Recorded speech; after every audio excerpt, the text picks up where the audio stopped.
কল্পা যাওয়ার পথে পাহাড়ি চূড়া, সাদা বরফে ঢাকা, তার সঙ্গে সামঞ্জস্যপূর্ণ পাহাড়ের গায়ের উঁচু নিচু শৃঙ্গচূড়া, সূর্যের আলো একটা অদ্ভুত মায়াবী পরিবেশ তৈরি করেছে পাহাড়ের গা বেয়ে।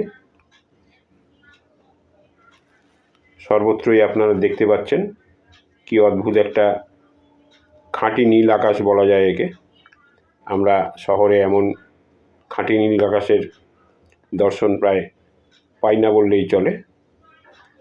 কোথাও কোথাও একেবারে ন্যাড়া পাহাড়, কোথাও গাছপালা আছে পাহাড়ের ঢালে। পাহাড়ের অপর পারে শৃঙ্গ ছায়া ফেলেছে কিছু গাছপালা। এই ভিডিও আপনাদের জন্য আপলোড করলাম, আপনারা ভিডিও দেখুন এবং এপিস ক্রিয়েশন চ্যানেলটিকে সাবস্ক্রাইব করুন।